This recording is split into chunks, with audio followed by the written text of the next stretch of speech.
FM 89.1, Radio Universidad. Estábamos hablando de lo importante que es dormir bien cuando hablamos de tener hábitos saludables y de esta charla que se va a dar mañana a las 7 aquí en el Auditorio Grande de UNLAM para concientizar sobre los hábitos saludables para el sueño. Y estamos en contacto con el licenciado Sebastián Pérez Panelli, que es psicólogo, es docente de la materia Psicoadicciones de Medicina de aquí, de nuestra universidad. ¿Qué tal, licenciado? ¿Cómo le va? Aquí la saludamos. Guillermo Ibero, Marina Durán y Andrea Landi. ¿Qué tal? Buenas tardes, chicos. ¿Cómo están? Gracias por la invitación a difundir la actividad de mañana. No, nos pareció muy interesante porque la verdad que cuando hablamos de sueño hablamos de una pieza fundamental para que el ser humano pueda funcionar durante el día como corresponde, ¿no? En sus quehaceres, ¿no? Con su humor, con sus reflejos. Exactamente, sí. Como vos dijiste, no solamente es algo importante, sino que yo creo que es una de las piedras angulares que se construyen desde el comienzo de la vida en el ser humano para justamente vivir mejor, ¿no? O sea, el dormir es uno de los primeros logros que tiene el bebé en su proceso de socialización, ¿no? Sí. Y que tanto anhelan los padres cuando el bebé nace, ¿no? Claro, viste la frase que lo primero que te dicen cuando va a venir un bebé al mundo, bueno, duerman, aprovechen ahora a dormir, irse a dormir bien. Exactamente, o sea, lo que tenemos que entender que hay muchas, digamos que el sueño tiene toda una arquitectura que es muy delicada, ¿no? Y que es como una llave térmica de la vida de las personas, ¿no? Cuando algo por ahí no está bien en alguna de las áreas de la vida, no solamente en cuestiones neurobiológicas, sino también en cuestiones emocionales, enseguida el sueño se ve alterado, ¿no? Y lamentablemente, ¿qué es lo primero que se nos aparece en la mente o lo que desaparece a las personas en el imaginario social cuando tienen problemas para dormir? ¿Qué suelen hacer? Les pregunto a los chicos, a ustedes ahí en el piso. Sí, bueno, muchos se automedican. Exactamente, ahí está. Se automedican o se medican, ¿no? O sea, claro. Que tenemos hay una línea directa entre problemas del sueño y medicación. Entonces, estas charlas que estamos dando en la facultad tienen justamente la idea de poder empezar a pensar en tener mejor calidad de vida en aspectos fundamentales de las cosas que hacemos todos los días, para no recurrir necesariamente a una cuestión de eventos, ¿no? Hay toda una idea de medicalizar problemas de la vida cotidiana, y la idea nuestra es poder reflexionar, conversar sobre aquellas cosas que nos quitan el sueño y cómo hacer para poder dormir bien, para vivir mejor, como es una de las... Claro, es interesante, y pensaba también a lo mejor hay muchos papás que nos están escuchando que tienen chicos adolescentes y que también, ¿no?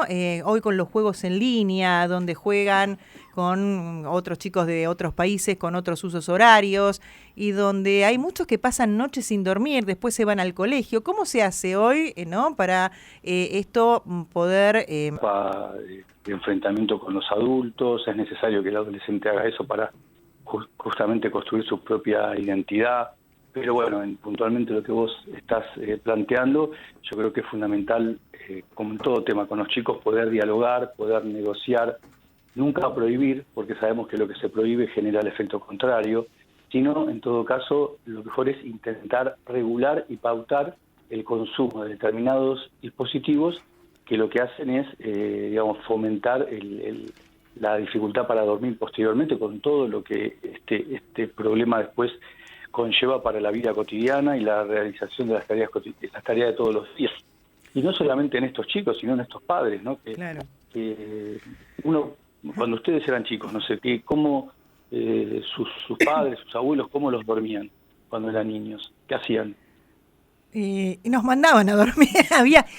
La autoridad era otra también, ¿no? Además, exactamente. Y además de mandarte a dormir, ¿y qué hacían cuando? Te leían un cuento, se te quedaban, ¿no? Se te quedaban con vos al lado. Exactamente, se quedaban al lado tuyo, te cantaban una canción, te leían un cuento. O sea, vos fijate que eran un montón de prácticas que tenían que ver con inducir al sueño, ¿sí? Contá ovejitas, te decían.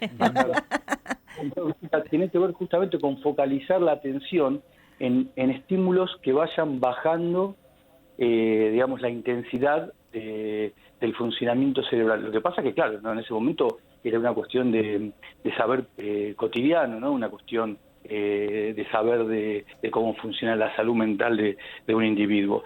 Y justamente lo que trae la modernidad, ¿sí?, son un montón de avances que están fabulosos, como todos los avances tecnológicos, pero que también tienen su contracara, y por eso yo decía esto de pautarlo, regularlo, que si uno lo hace en exceso, termina siendo totalmente contraindicado para lo que serían las pautas para un adecuado descanso.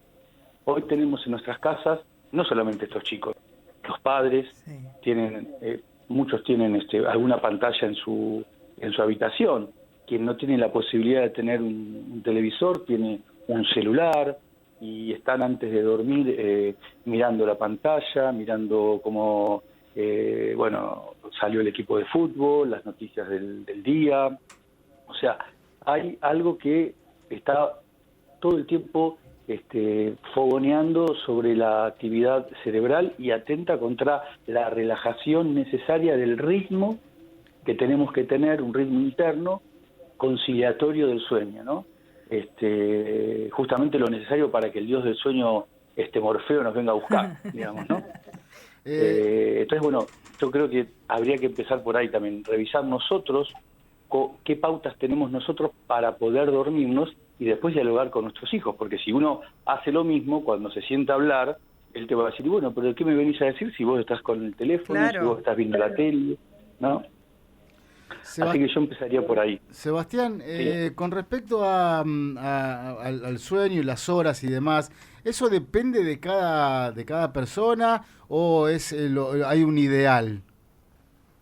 No, bueno, mira, también tiene que ver, o sea, el sueño tiene una función, como yo les decía antes, en la arquitectura de la vida, ¿no? Es fundamental para un montón para el desarrollo de la vida misma.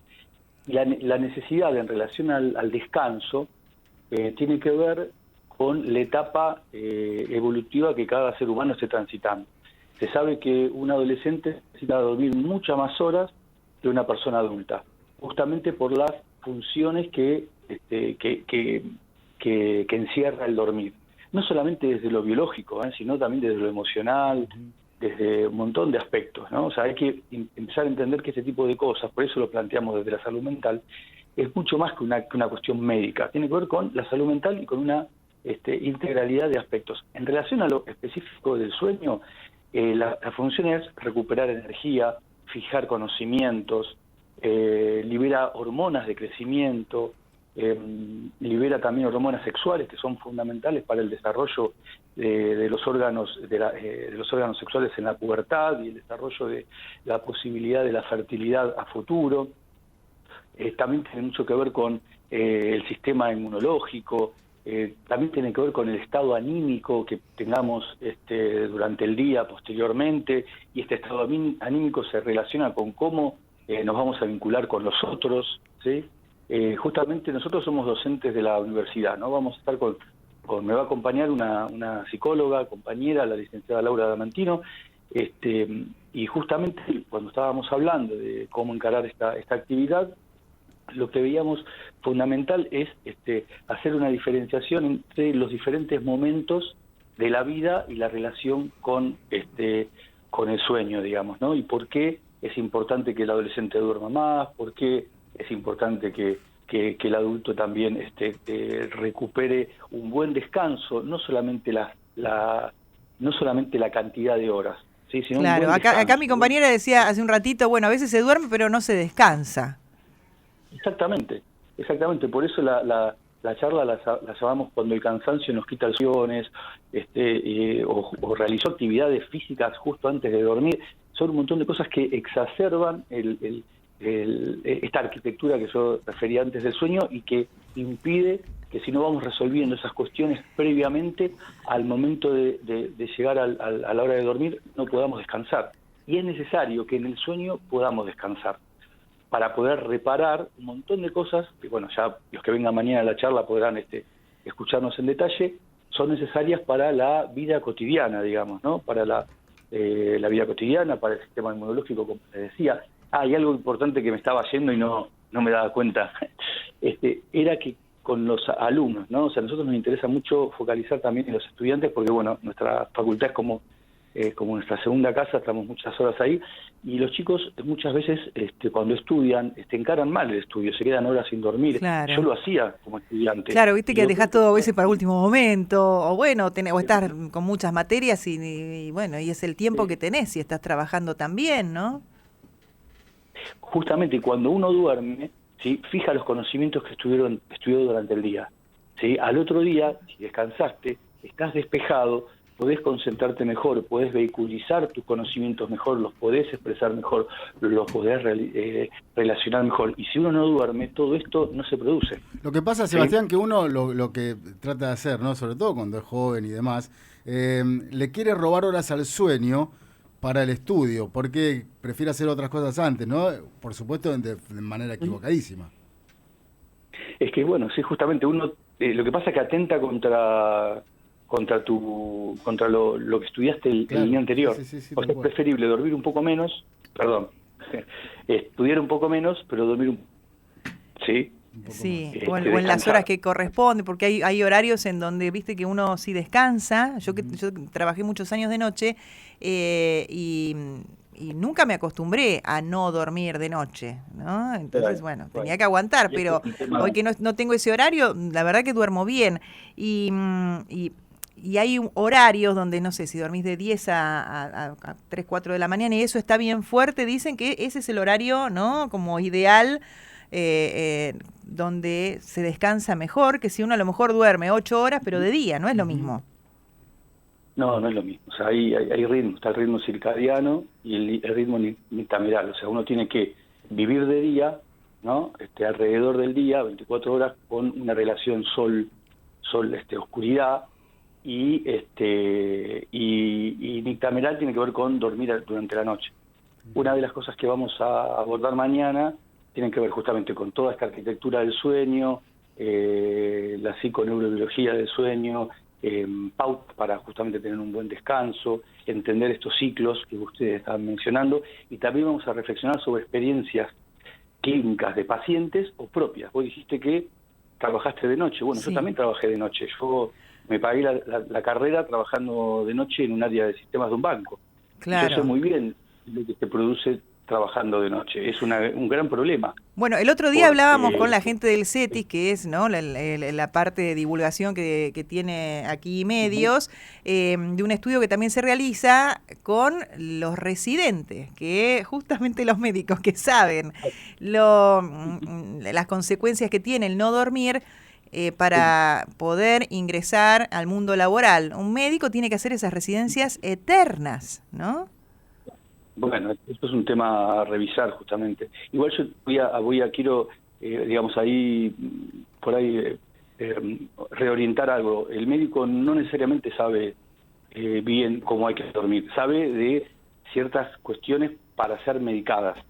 No conoce necesariamente las pautas para un adecuado dormir. Esa es una cuestión relacionada con la salud mental, con la interdisciplina, con conocimientos hoy que son mucho más abarcativos que una cuestión netamente médica. Y eso es muy importante, hacer la salvedad, porque si no, pensamos que las alteraciones del sueño se abordan con medicamentos. Claro. Y justamente tenemos una mirada médica, y esto de ese salud mental es mucho más amplio. El médico, en relación a la salud mental, trabaja con el trastorno. Y eso también va a ser trabajado mañana. Cómo entender que los problemas del sueño, hay algunos que son fácilmente reorientables a través de pautas reeducativas que podemos llevar adelante nosotros, y cuando el sueño es una señal de alarma de un trastorno de salud mental, que ahí sí es necesario que sea abordado por un equipo interdisciplinario, no solamente un médico, ¿sí? O sea, tiene que haber un médico, un psicólogo, puede haber otro tipo de profesionales que también aborden las particularidades de lo que le está pasando a esa persona, pero bueno, es un tema para otra charla, digamos. Porque dormir mucho a veces es signo de una depresión, por ejemplo. Un ejemplo. Sí. Y la depresión no se cura con una medicación. A veces es necesario medicar, pero también hay que revisar qué le está pasando a esa persona en su vida. Esa depresión es reactiva a un hecho puntual que le está transitando en ese momento, o es endógeno producto de alguna situación, neuroquímica que está teniendo en ese momento. O sea, el diagnóstico es fundamental en esto. Y tener, justamente, cuando uno recurre a un profesional, no dejarse llevar rápidamente a que hay que medicar estas cosas, porque si no, estamos medicalizando problemas de la vida cotidiana, ¿sí?, que le estamos dejando el tema a los laboratorios, que es otro tema, digamos, ¿no? Cuando uno puede hacer un montón de actividades cotidianas, como relajarse, caminar, hacer meditación, escuchar música, dialogar, etcétera, que no tienen que ver con medicarse, ¿sí? Bien, así que bueno, la verdad, tengo ganas de ir a la charla, te digo, mañana. Sí.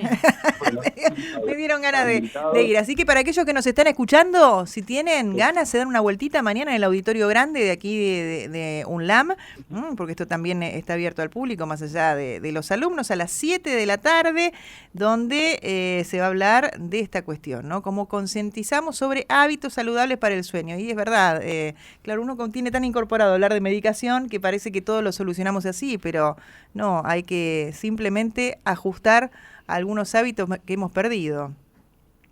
Sí, bueno, eso justamente nuestra idea, es muy importante eso que acabas de decir, que apunta a la comunidad, porque no es una clase, somos docentes, ¿no? Tanto Laura como yo somos docentes, pero no vamos a dar una clase, ¿sí? Una clase magistral, una clase de medicina, una clase de neurofisiología del sueño, no. Vamos a conversar, vamos a charlar con la gente que venga acerca de qué es dormir mal, en qué consiste esto, qué es lo que a uno le pasa cuando no puede descansar, ¿no? La previa que se produce, ¿no?, un mal descanso, y cómo uno puede evitar esto, y también hablar de experiencias, ¿no? Experiencias de personas que justamente sin recurrir a un medicamento pudieron resolver esto, o sea, conocer toda la complejidad de esto que se llama la higiene del sueño, que tiene que ver con, bueno, justamente recuperar pautas de vida para un mejor vivir, ¿sí? O sea, por eso, mucha gente que me escribió al Instagram me preguntaba si era una clase, le decía que no, es una charla justamente una charla de divulgación sobre aspectos de la salud mental ligados al sueño. Hace unos meses hicimos una similar, pero ligado al estrés, ¿no? Bien. Y ahora, bueno, surgió esta posibilidad. Así que bueno, ahí estaríamos entonces, Sebastián, porque es un tema interesantísimo. Me parece que todos, ¿no?, cada uno de nosotros puede hacer algo para, si está teniendo, ¿no?, un problema para conciliar el sueño, bueno, le encuentre la vueltita para solucionarlo, y escuchando a gente que sabe. Así que te mandamos un abrazo, muchísimas gracias por estos minutos aquí De Común Acuerdo. Bueno, muy amable ustedes, gracias por la difusión que nos están haciendo. Hablábamos con el licenciado Sebastián Pérez Panelli, que es psicólogo, docente de la materia psicoadicciones de medicina de aquí de UNLAM. Interesante venir a escuchar, sí. Claro, sí, cómo hemos perdido algunas cosas que de verdad nos decían a veces cuando éramos chicos, y hoy estamos todos tan distraídos con tanto aparato que están buenas, ¿no? Pero para estas cosas suman tan poco.